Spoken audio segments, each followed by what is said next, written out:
നമസ്കാരം, ചക്രവാണി ക്ലാസ്സസിലേക്ക് സ്വാഗതം. എല്ലാവർക്കും എക്സാം എളുപ്പമുണ്ടായിരുന്നെന്ന് അറിഞ്ഞതിൽ സന്തോഷം. നമ്മളിന്ന് നോക്കാൻ പോകുന്നത് 27/2019 ബാക്കി ക്വസ്റ്റ്യൻസ് ആണ്. 27/2019 ആദ്യത്തെ ക്വസ്റ്റ്യൻ നോക്കാം. സ്റ്റാർട്ട് ബട്ടണിൽ പോയിന്റ് ചെയ്ത് ക്ലിക്ക് ചെയ്യുമ്പോൾ ഏത് മെനു ആണ് കാണാൻ സാധിക്കുന്നത്? സ്റ്റാർട്ട് ബട്ടണിൽ പോയിന്റ് ചെയ്ത് ക്ലിക്ക് ചെയ്യുമ്പോൾ ഏത് മെനു ആണ് കാണാൻ സാധിക്കുന്നത്? അപ്പോൾ നമ്മൾ സ്റ്റാർട്ട് ബട്ടൺ എടുത്തിട്ട് അതിൽ പോയിന്റ് ചെയ്ത് ക്ലിക്ക് ചെയ്യുമ്പം ഏത് മെനു ആണ് കാണാൻ സാധിക്കുന്നതെന്നാണ് ചോദിച്ചിരിക്കുന്നത്. ആദ്യത്തെ ഓപ്ഷൻ ഫയൽ മെനു, രണ്ടാമത്തെ ഓപ്ഷൻ സബ് മെനു, മൂന്ന് പോപ്പപ്പ് മെനു, 4 ഇവയൊന്നും അല്ല. ആദ്യത്തേത് ഫയൽ മെനു. ഫയൽ മെനു എന്ന് വെച്ചാൽ എന്താണ്? അതായത് നമ്മളിപ്പം വേർഡ് എടുക്കുകയാണെങ്കിൽ ഇതിൽ ഫയൽ, എഡിറ്റ് എന്നൊക്കെ പറഞ്ഞ് കൊടുത്തേക്കും. അപ്പം അതിൽ വരുന്നത് എഡിറ്റ്, വ്യൂ എന്നൊക്കെ പറഞ്ഞ് കാണും. അപ്പം അതിൽ വരുന്നതാണ് ഫയൽ മെനു. ഇനി സബ് മെനു എന്ന് പറയുന്നത് ഫയലിൻ്റെ, അതായത് ഈ ഫയൽ മെനുവിൻ്റെ അകത്ത് വരുന്നത്. ഫയൽ മെനുവിൻ്റെ അകത്ത് ഏതൊക്കെ വരും? ന്യൂ, ഓപ്പൺ, സേവ്, സേവേഴ്സ് എന്നൊക്കെ പറഞ്ഞ് സബായിട്ട് കൊടുത്തേക്കും. അതിനെയാണ് സബ് മെനു എന്ന് പറയുന്നത്. ഇനി പോപ്പപ്പ് മെനു. പോപ്പപ്പ് മെനു എന്ന് പറയുന്നത് നമ്മൾ മൗസ് റൈറ്റ് ക്ലിക്ക് ചെയ്യുമ്പോഴത്തേക്കും വരുന്ന ഓപ്ഷൻസ് ആണ് പോപ്പപ്പ് മെനു എന്ന് പറയുന്നത്. അതായത് സേവേഴ്സ് എന്നൊക്കെ പറഞ്ഞ് ഇതിൻ്റെ അകത്ത് വരും. അതിനെയാണ് നമ്മൾ പോപ്പപ്പ് മെനു എന്ന് പറയുന്നത്. നമ്മുടെ ക്വസ്റ്റ്യൻ എന്തുവായിരുന്നു?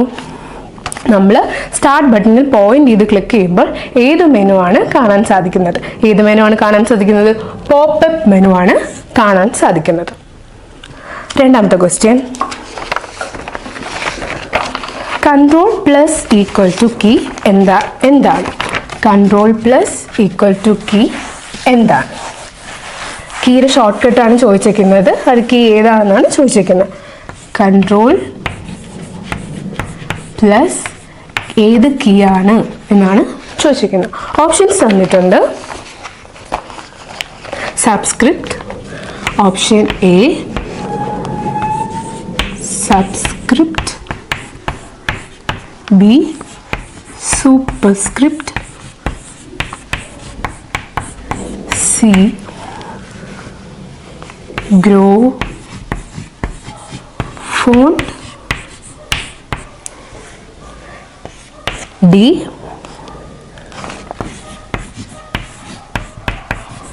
shrink font. ഇതിലെ ഏതിൻ്റെ ഷോർട്ട് കട്ടാണ് Ctrl+= കീ എന്നാണ് ചോദിച്ചേക്കുന്നത്. അപ്പം സബ്സ്ക്രിപ്റ്റ് എന്ന് പറയുന്നത് അതിൻ്റെ ഷോർട്ട് കട്ട് ആയതാണ് Ctrl+, നമ്മുടെ ആൻസർ ഏതാണ്? ഓപ്ഷൻ എ ആണ്. ഇതാണ് Ctrl+ കീയുടെ ഷോർട്ട് കട്ട്. ഏതാണ്? സബ്സ്ക്രിപ്റ്റ്. ഇനി സൂപ്പർസ്ക്രിപ്റ്റ് ഏതെന്ന് നോക്കാം. Ctrl+,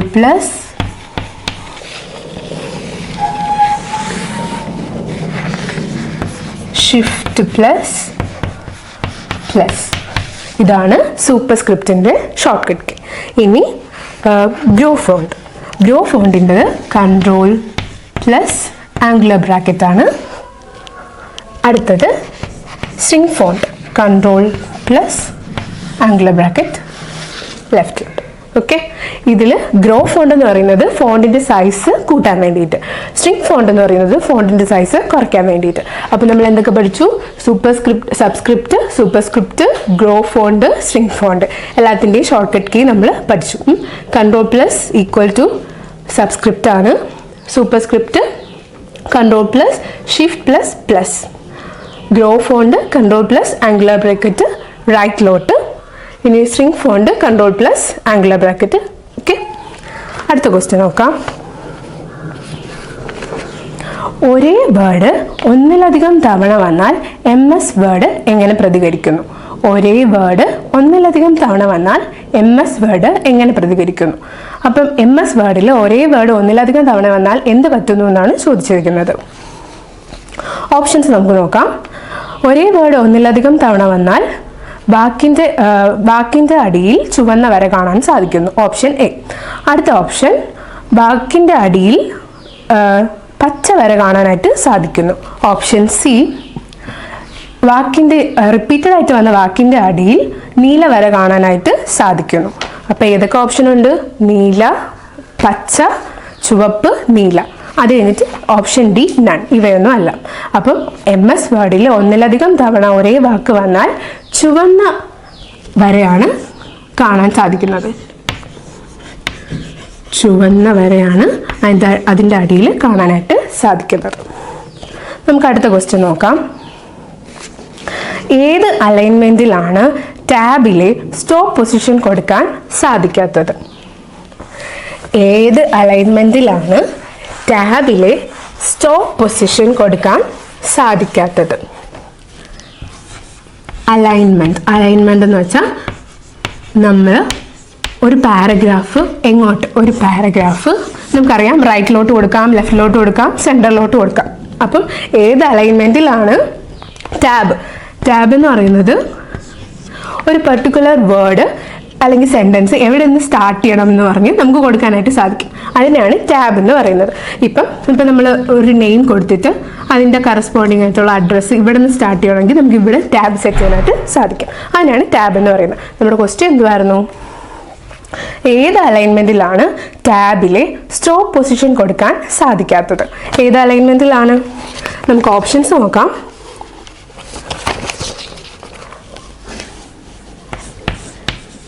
decimal alignment,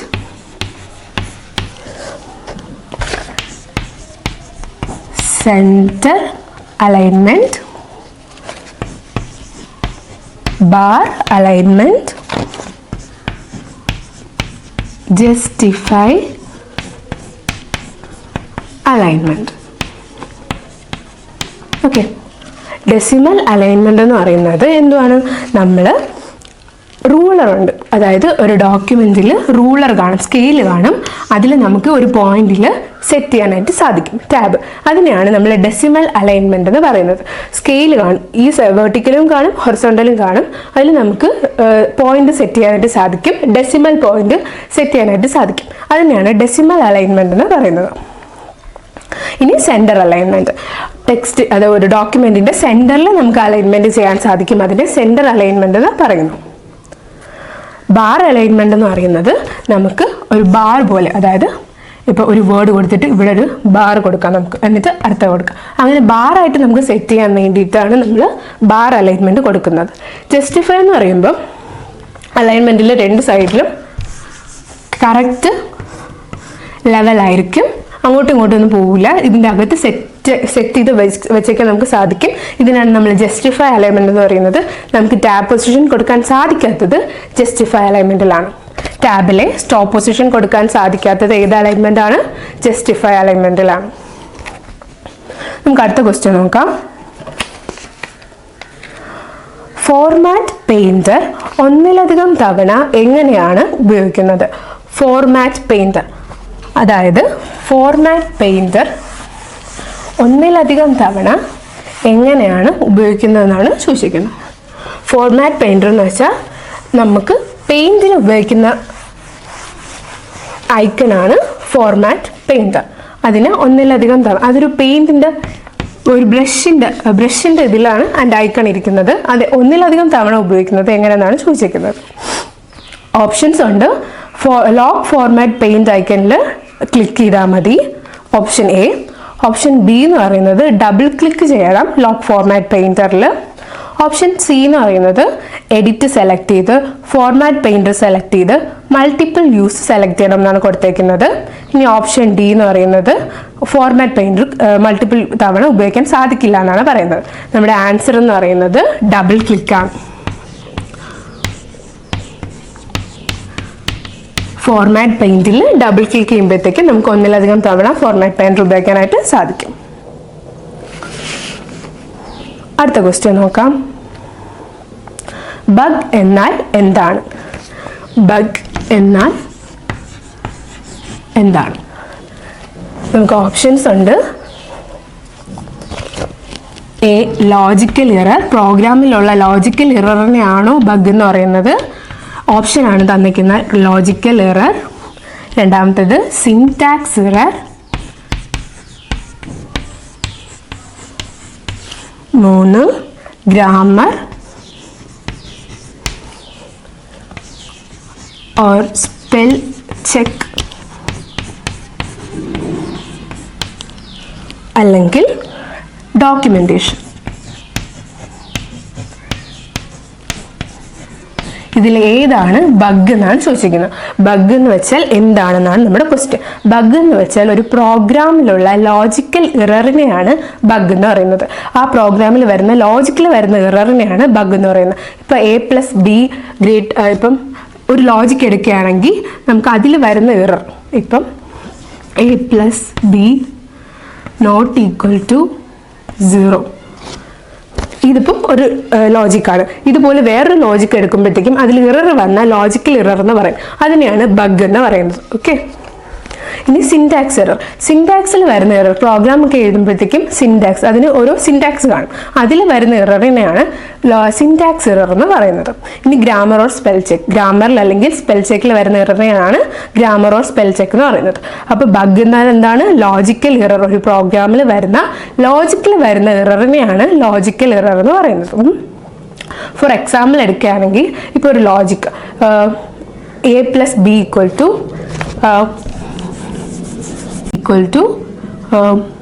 A greater than B, ഇതിൽ ലോജിക്കിൽ എറർ വന്നാൽ ആ പ്രോഗ്രാം വർക്ക് ആവില്ല. ലോജിക്കൽ എറർ എന്ന് പറയുന്നത്, ഇപ്പം നമുക്ക് ഇതാണ് നമ്മുടെ ഫംഗ്ഷൻ എങ്കിൽ ഇവിടെ നമ്മൾ A>B എന്ന് കൊടുത്തു, ഇതിൽ A<B ആണ് കൊടുക്കേണ്ടിയിരുന്നതെങ്കിൽ അതൊരു ലോജിക്കൽ എററാണ്. അതാണ് ലോജിക്കൽ എറർ. നമുക്ക് അപ്പം നമ്മുടെ ആൻസർ എന്താണ്? ബഗ് എന്ന് വെച്ചാൽ എന്താണ്? അതൊരു ലോജിക്കൽ എററാണ് ബഗ്. അടുത്ത ക്വസ്റ്റ്യൻ നോക്കാം. മൗസ് ഒരു ഐക്കണിൽ പോയിന്റ് ചെയ്യുമ്പോൾ ആ ഐക്കണിനെ കുറിച്ചുള്ള വിവരം ഒരു റെക്ടാങ്കുലർ ബോക്സിൽ കാണാൻ സാധിക്കുന്നു. മൗസ് ഒരു ഐക്കണിൽ പോയിന്റ് ചെയ്യുമ്പോൾ ആ ഐക്കണിനെ കുറിച്ചുള്ള വിവരം റെക്ടാങ്കുലർ ബോക്സിൽ കാണാൻ സാധിക്കുന്നു. ഈ വിവരത്തെ എന്തെന്ന് വിളിക്കുന്നു? ഈ വിവരത്തെ എന്തെന്ന് വിളിക്കുന്നു?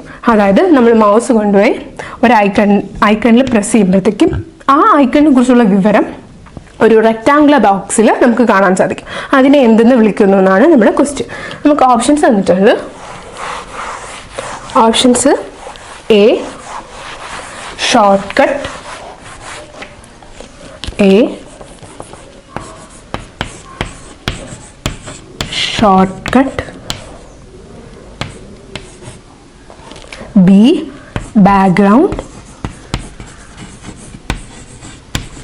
background, and C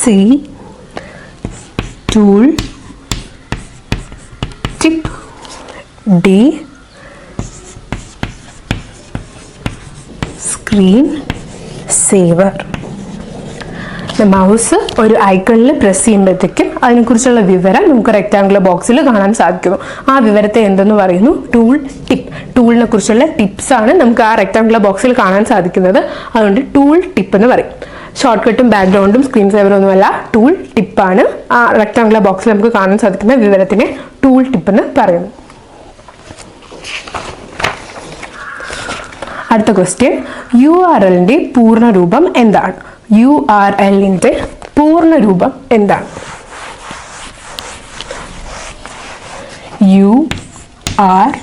URLന്റെ പൂർണ്ണരൂപം, അതായത് നമുക്ക് ഓപ്ഷൻസ് തന്നിട്ടുണ്ട്. Uniform resource locator, option B uniform resource link, option C uniform registered link, option D unified resource link. 4 option തന്നിട്ടുണ്ട്. നമ്മുടെ ആൻസർ ഏതാണ്? Uniform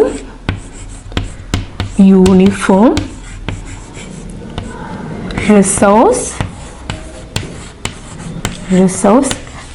locator. Uniform resource locator ആണ് URL. യൂണിഫോം റിസോഴ്സ് ലൊക്കേറ്റർ, അതായത് URL എന്ന് വെച്ചാൽ എന്തുവാണ്? അതായത് ഒരു അഡ്രസ് ആണ്. അതായത് ഒരു ഗിവൻ വെബ് പേജിന്റെ അഡ്രസ് ആണ് URL എന്ന് പറയുന്നത്. ആ കറക്റ്റ് അഡ്രസ് ഉണ്ടെങ്കിൽ നമുക്ക് ഡയറക്റ്റ് ആ വെബ് പേജിലോട്ട് പോകാൻ സാധിക്കും. വെറുതെ നമുക്ക് സെർച്ച് ചെയ്ത് പോകേണ്ടി വരില്ല. കറക്റ്റ് ആ വെബ് അഡ്രസ്സ് നമുക്ക് അടിച്ചു കൊടുത്താൽ നമുക്ക് ആ കറക്റ്റ് വെബ് പേജിലോട്ട് എത്താനായിട്ട് സാധിക്കും. അതാണ് URL, യൂണിഫോം റിസോഴ്സ് ലൊക്കേറ്റർ. അടുത്ത ക്വസ്റ്റ്യൻ, കുറച്ച് പേര് ഡൗട്ട്സ് ചോദിച്ചിട്ടുണ്ടായിരുന്നു.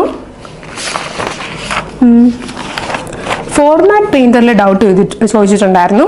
ഹോം ടാബിൽ നിന്നാണ് നമ്മൾ ഫോർമാറ്റ് പെയിൻറ്റർ എടുക്കുന്നത്. ഇവിടെ നിന്നാണ് ഹോം ടാബിൽ നിന്ന് നമുക്ക് ഫോർമാറ്റ് ചെയ്യേണ്ട ടെക്സ്റ്റ് സെലക്ട് ചെയ്തിട്ട് നമുക്ക് ഈ അപ്ലൈ ചെയ്യാൻ പറ്റും, ഈ ഫോർമാറ്റിംഗ് അപ്ലൈ ചെയ്യാൻ പറ്റും. അതായത് colour, phone style, phone size ഇതൊക്കെ നമുക്ക് അപ്ലൈ ചെയ്യാനായിട്ട് പറ്റും. അതിനാണ് നമ്മൾ ഫോർമാറ്റ് പെയിൻറ്റർ ഉപയോഗിക്കുന്നത്. ഇനി ഹൈഫനേഷനിൽ ഡൗട്ട് ചോദിച്ചിട്ടുണ്ടായിരുന്നു. ഹൈഫനേഷൻ എന്ന് വെച്ചാൽ എന്തുവാണ്? അത് ഞാൻ പറഞ്ഞത് ആ വേർഡ് അതുപോലെ എടുത്ത് അടുത്ത ലൈനിൽ വെക്കുമെന്നാണ്. പക്ഷെ അങ്ങനെയല്ല, ആ വേർഡ് മുറിച്ചിട്ടാണ് വേറെ ലൈനിൽ വെക്കുന്നത്. ബ്രേക്കിംഗ് ഓഫ് വേർഡ്സ് ആണ് ബിറ്റ്വീൻ ദ ലൈൻസ്. അതായത് ലൈൻസിൻ്റെ ഇടയിൽ നമ്മൾ വേർഡ്സിനെ ബ്രേക്ക് ചെയ്യും. അതിനെയാണ് ഹൈഫനേഷൻ എന്ന് പറയുന്നത്. ആ ബ്രേക്ക് ചെയ്തിട്ട് ഇപ്പം നമ്മൾ എക്സാമ്പിൾ എടുക്കുകയാണെങ്കിൽ, ഇപ്പം സർവീസിന് SE ഇവിടെ വന്നിട്ട് ആ വേർഡ് ബ്രേക്ക് ചെയ്യും. SER കഴിഞ്ഞിട്ട് VICE. ഇതിനെയാണ് നമ്മൾ ഹൈഫനേഷൻ എന്ന് പറയുന്നത്. ഹൈഫനേഷൻ 2 തരത്തിലുണ്ട്. മാനുവലായിട്ടും ചെയ്യാം, ഓട്ടോമാറ്റിക്കായിട്ടും ഹൈഫനേഷൻ ചെയ്യാം. ഓട്ടോമാറ്റിക്കായിട്ട് ചെയ്യുമ്പോൾ ലേ ഔട്ട് ടാബിൽ ഹൈഫനേഷൻ ഓട്ടോമാറ്റിക് എന്ന് കൊടുക്കും. ലേ ഔട്ട് ടാബ് എടുക്കുമ്പോഴത്തേക്കും ഹൈഫനേഷൻ ബോക്സ് വരും. ഹൈഫനേഷൻ ബോക്സ് അതിൽ നമുക്ക് എന്തോ വരും, ഓട്ടോമാറ്റിക്കലി കൊടുക്കണമെന്ന് പറഞ്ഞ് ചോദിക്കും. അപ്പോൾ നമുക്ക് ഓട്ടോമാറ്റിക് ടിക്ക് ചെയ്തിട്ട് ഓക്കെ കൊടുത്താൽ ഹൈഫനേഷൻ ഓട്ടോമാറ്റിക്കായിട്ട് നടക്കും. ഇനി മാനുവലിയും ചെയ്യാൻ പറ്റും. അതേ ബോക്സിൽ വരും, ഹൈഫനേഷൻ ബോക്സിൽ മാനുവൽ ഹൈഫനേഷൻ എന്ന് പറഞ്ഞ് വരും. അതിൽ നമുക്ക് എവിടെയാണോ ഹൈഫനേഷൻ കൊടുക്കേണ്ടത് yes or no എന്ന് പറഞ്ഞ് കാണിക്കും. അങ്ങനെ നമുക്ക് മാനുവൽ ഹൈഫനേഷനും കൊടുക്കാനായിട്ട് സാധിക്കും. ഇനി മെയിൽ മെർജിൽ കുറച്ച് പേര് ഡൗട്ട്സ് ഉണ്ടെന്ന് പറഞ്ഞായിരുന്നു. മെയിൽ മെർജ് എന്ന് പറഞ്ഞാൽ ഒരേ ഡോക്യുമെന്റ് ഒന്നിലധികം പേർക്ക് അയച്ചു കൊടുക്കുന്നതിനാണ് മെയിൽ മെർജ് എന്ന് പറയുന്നത്. അതിൽ ഒരു ഡോക്യുമെന്റ് കാണും, മൾട്ടിപ്പിൾ റെസിപ്പിയൻറ്റും കാണും. അതായത് മൾട്ടിപ്പിൾ ആൾക്കാരും അത് റിസീവ് ചെയ്യും. ഒരേ ഡോക്യുമെന്റ് ഒരാൾക്ക് അയച്ചിട്ട് വീണ്ടും അടുത്ത ആൾക്ക് അയക്കുന്നതിന് പകരം ഒരുമിച്ച് തന്നെ എല്ലാവർക്കും കൂടെ അയക്കാൻ വേണ്ടിയിട്ടാണ് മെയിൽ മെർജ് ഉപയോഗിക്കുന്നത്. ഈ മെയിൽ മെർജിൽ ടെംപ്ലേറ്റ് ഡോക്യുമെന്റ് ആണ് സെയിം ആയിരിക്കും. ബാക്കി അഡ്രസ് ലിസ്റ്റാണ് വേരിയേഷൻ വരുന്നത്. അടുത്ത ക്വസ്റ്റ്യൻ, 2 വ്യത്യസ്ത പ്രോട്ടോകോൾസ് തമ്മിൽ ബന്ധിപ്പിക്കാൻ താഴെ പറയുന്നവയിൽ ഏത് ഡിവൈസ് ആണ് ഉപയോഗിക്കുന്നത്? 2 വ്യത്യസ്ത പ്രോട്ടോകോൾസ് തമ്മിൽ ബന്ധിപ്പിക്കാൻ താഴെ പറയുന്നവയിൽ ഏത് ഡിവൈസ് ആണ് ഉപയോഗിക്കുന്നത്? പ്രോട്ടോകോൾസ്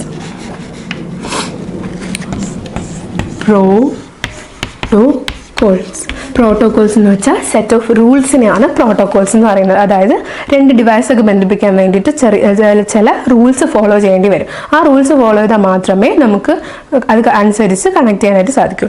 അപ്പം അതിനെയാണ് പ്രോട്ടോകോൾസ് എന്ന് പറയുന്നത്. പ്രോട്ടോകോൾസ് എന്ന് വെച്ചാൽ സെറ്റ് ഓഫ് റൂൾസ് ആണ്. അപ്പം 2 വ്യത്യസ്ത പ്രോട്ടോകോൾസ് തമ്മിൽ കണക്ട് ചെയ്യാൻ വേണ്ടിയിട്ട് താഴെ പറയുന്നവയിൽ ഏത് ഡിവൈസാണ് ഉപയോഗിക്കുന്നത്? ഓപ്ഷൻസ് ഉണ്ട്. Modem,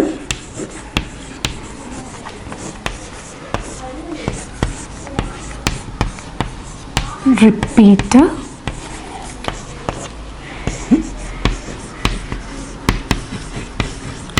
gateway, bridge. നമുക്ക് 4 ഓപ്ഷൻ തന്നിട്ടുണ്ട്. Modem, repeater, gateway, bridge. Modem എന്ന് വെച്ചാൽ എന്താണ്? നമ്മുടെ ഡിവൈസ് ഇൻ്റർനെറ്റുമായിട്ട് കണക്ട് ചെയ്യാൻ വേണ്ടിയിട്ടാണ് നമ്മൾ മോഡം ഉപയോഗിക്കുന്നത്. ഒരു കേബിൾ വെച്ചിട്ടാണ് നമ്മൾ കണക്ട് ചെയ്യുന്നത്. അതാണ് മോഡം. റിപ്പീറ്റർ എന്ന് വെച്ചാൽ ഇലക്ട്രോണിക് ഡിവൈസിന് സിഗ്നൽ റിസീവ് ചെയ്തിട്ട് ട്രാൻസ്മിറ്റ് ചെയ്യാൻ വേണ്ടിയിട്ടാണ് നമ്മൾ മോഡം ഉപയോഗിക്കുന്നത്. അതായത് ഒരു സിഗ്നലിന് അതേ സ്ട്രെങ്ത്തിൽ ഒരുപാട് ദൂരം സഞ്ചരിക്കാനായിട്ട് സാധിക്കില്ല. അപ്പം ഈ മോഡം ഉണ്ടെങ്കിൽ നമുക്ക് അതേ സ്ട്രെങ്ത്തിൽ അതിനെ സഞ്ചരിപ്പിക്കാനായിട്ട് സാധിക്കും. ഫോർ എക്സാമ്പിൾ, നമുക്ക് radio waves, telephone repeater, radio റിപ്പീറ്ററൊക്കെ നമ്മൾ ഉപയോഗിക്കും. അതായത് ആ റേഡിയോ സിഗ്നൽ നമുക്ക് ഒരു സ്ഥലത്ത് നിന്ന് എടുത്തിട്ട് അതിൻ്റെ ഡെസ്റ്റിനേഷൻ പോയിന്റിൽ എത്തിക്കാൻ വേണ്ടിയിട്ട് അതേ സ്ട്രെങ്ത്തിൽ എത്തിക്കാൻ വേണ്ടിയിട്ട് നമ്മൾ ഉപയോഗിക്കുന്നതാണ് റിപ്പീറ്റർ. ഇനി ഗേറ്റ്വേ എന്ന് വെച്ചാൽ അതൊരു നെറ്റ്വർക്ക് നോഡാണ്. അത് 2 വ്യത്യസ്ത നെറ്റ്വർക്കിലുള്ള ഡിഫറെൻറ്റ് ട്രാൻസ്മിഷൻ പ്രോട്ടോകോൾ, അതായത് ട്രാൻസ്മിഷൻ സെറ്റ് ഓഫ് റൂൾസ് 2നും ഡിഫറെൻ്റ് ആയിരിക്കും. അങ്ങനെയുള്ള നോട്ട്സ് കണക്ട് ചെയ്യാൻ വേണ്ടിയിട്ട് ഉപയോഗിക്കുന്നതാണ് ഇത് ഗേറ്റ്വേ. 2 വ്യത്യസ്ത ട്രാൻസ്മിഷൻ പ്രോട്ടോകോളുള്ള ഡിവൈസിനെ കണക്ട് ചെയ്യാൻ വേണ്ടിയിട്ട് ഉപയോഗിക്കുന്നതാണ് ഇത് ഗേറ്റ്വേ. ബ്രിഡ്ജ് എന്ന് വെച്ചാൽ നെറ്റ്വർക്ക് തമ്മിൽ കണക്ട് ചെയ്യാൻ വേണ്ടിയിട്ടാണ് ബ്രിഡ്ജ് ഉപയോഗിക്കുന്നത്. അതായത് ഒരു നെറ്റ്വർക്കിന് സെഗ്മെൻ്റ് ആയിട്ട് കണക്ട് ചെയ്ത് വെച്ചിട്ടുണ്ടാവും, അത് തമ്മിൽ കണക്ട് ചെയ്യാൻ വേണ്ടിയിട്ടാണ് നമ്മൾ ബ്രിഡ്ജ് ഉപയോഗിക്കുന്നത്. അതായത് ഇവിടെ ഉള്ളൊരു ഹോസ്റ്റും തമ്മിൽ കണക്ട് ചെയ്യാൻ വേണ്ടിയിട്ട് നമുക്ക് ബ്രിഡ്ജ് ഉപയോഗിക്കാനായിട്ട് സാധിക്കും. അപ്പോൾ നമുക്ക് ഓപ്ഷൻസ് ഏതൊക്കെയുണ്ടായിരുന്നു? Modem, repeater, gateway, bridge. Modem എന്തിനാണ് ഉപയോഗിക്കുന്നത്? നമ്മുടെ ഡിവൈസും ഇൻ്റർനെറ്റുമായിട്ട് കണക്ട് ചെയ്യാൻ വേണ്ടിയിട്ടാണ് മോഡം ഉപയോഗിക്കുന്നത്. റിപ്പീറ്റർ എന്തിനാണ് ഉപയോഗിക്കുന്നത്? ആംപ്ലിഫൈ ചെയ്യാൻ, അതായത് സിഗ്നലിനെ റിസീവ് ചെയ്തിട്ട് ട്രാൻസ്മിറ്റ് ചെയ്യാൻ വേണ്ടിയിട്ടാണ് നമ്മൾ എന്താ ഉപയോഗിക്കുന്നത്? റിപ്പീറ്റർ ഉപയോഗിക്കുന്നത്. ഗേറ്റ്വേ എന്ന് വെച്ചാൽ ഒരു നെറ്റ്വർക്ക് നോഡാണ്. അത് 2 വ്യത്യസ്ത ട്രാൻസ്മിഷൻ പ്രോട്ടോക്കോളുള്ള ഡിവൈസിനെ കണക്ട് ചെയ്യുന്നു. അതായത് 2 വ്യത്യസ്ത പ്രോട്ടോക്കോൾ, അതായത് രണ്ടും സെയിം പ്രോട്ടോക്കോൾ അല്ല, വ്യത്യസ്ത പ്രോട്ടോക്കോൾ എന്ന് വെച്ചാൽ എന്താണ്? സെറ്റ് ഓഫ് റൂൾസ് ആണ്. 2 വ്യത്യസ്ത ഡിവൈസ് കണക്ട് ചെയ്യണമെങ്കിൽ അതിന് സെറ്റ് ഓഫ് റൂൾസ് കാണും, അതനുസരിച്ച് കണക്ട് ചെയ്യാനായിട്ട് സാധിക്കുള്ളൂ. അതിനുവേണ്ടി നമ്മൾ ഉപയോഗിക്കുന്ന ഏതാണ്? ഗേറ്റ്വേ. അപ്പോൾ നമ്മുടെ ആൻസർ ഏതാണ്? ഗേറ്റ്വേ ആണ് നമ്മുടെ ആൻസർ. ബ്രിഡ്ജ് എന്ന് വെച്ചാൽ നെറ്റ്വർക്ക് സെഗ്മെന്റിന് കണക്ട് ചെയ്യാൻ വേണ്ടിയിട്ടാണ് നമ്മൾ എന്ത് ഉപയോഗിക്കുന്നത്? ബ്രിഡ്ജ് ഉപയോഗിക്കുന്നത്.